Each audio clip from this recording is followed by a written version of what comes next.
few tired bodies around the joint then, Fags, this week? Yes, resting Eric and Hugh and Jared. Been planned for a long time. We sort of looked at our draw and realised, 3 of our last 4 games are up here at the Gabba. It's a long trip to Perth. We've only got 6 days to get ready for the Western Bulldogs, so it just made absolute sense to give those blokes a break. I'd hate to get to the last 2 or 3 games and they're cooked. We think by managing them in this manner that they've got their best chance to play their best footy in the last 3 to 4 weeks, and it helps our team as well.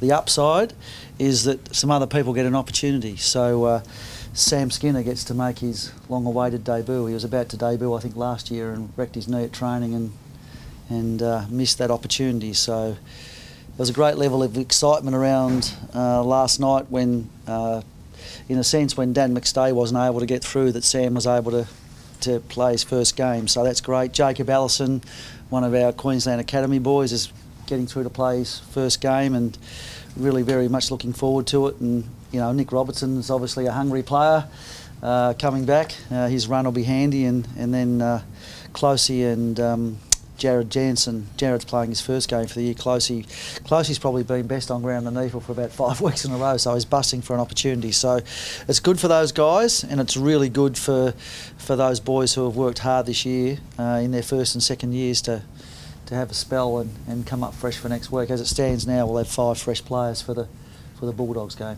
Did you ever think about staggering those rested players? No, not really, because when you look at our draw, it just sort of makes sense for those last 4 games when you're playing 3 of them at home at the Gabba.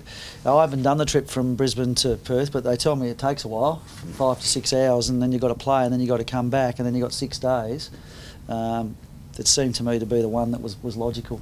You'd hate to get things wrong with those blokes as well. I think last year the struggle was a little bit with the way Shaki was managed, and maybe he was pushed too hard. Like a bloke like Hipwood, you definitely want to handle with care, don't you? Well, look, Eric, every week he comes up against the best opposition defender, and then he's probably got someone else coming across as well, helping that defender out.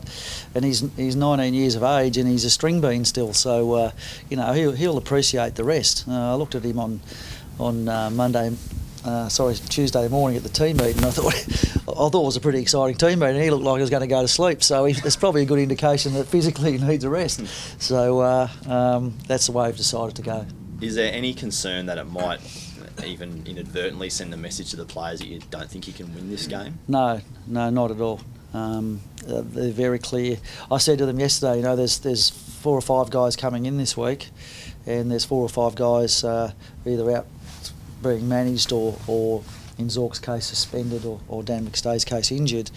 Those 5 blokes are coming back in next week, but there's no guarantee who the 5 blokes are that are going out. So the pressure's there to perform. They've only got to play their role, do their jobs, and we've got, if we're going to be a great footy club, we've got to have depth, and it gives us an opportunity to look at our depth.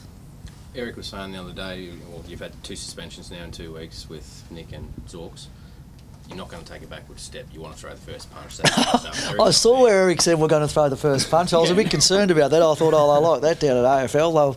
They'll be ready for us this week. I don't think he meant it that way. I think he's just talking about the fact that we want to be assertive and we don't want to take a backward step. And part of the growth of our football club and our team is that whenever we come up against strong older opposition, we have to stand our ground, and that's what he was talking about. And so I'll support it from that perspective. But we certainly won't be looking to throw the first punch. I don't want any more blokes at the match review panel.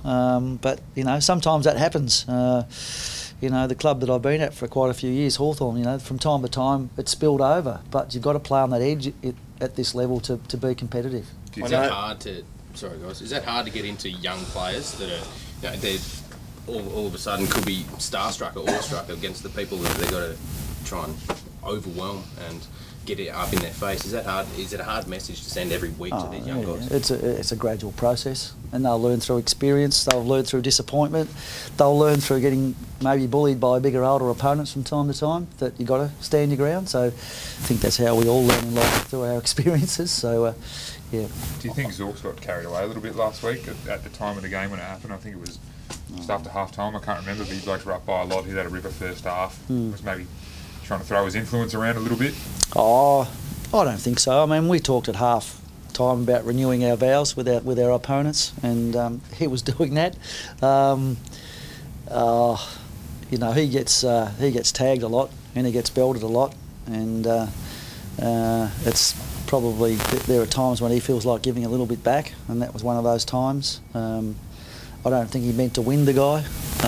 You know, if that blow lands in the ribs or somewhere like that, the guy's still standing and Zork's playing this week. So it's a fine line. Sometimes it's, you know, the win basket's not a good spot to get blokes because they go down. I don't think that was his intention. I think he was just trying to, you know, stamp his authority again. Was there a bit of frustration that he sort of got the 1 week, whereas Cotcham, for a very similar incident, kind of didn't get suspended?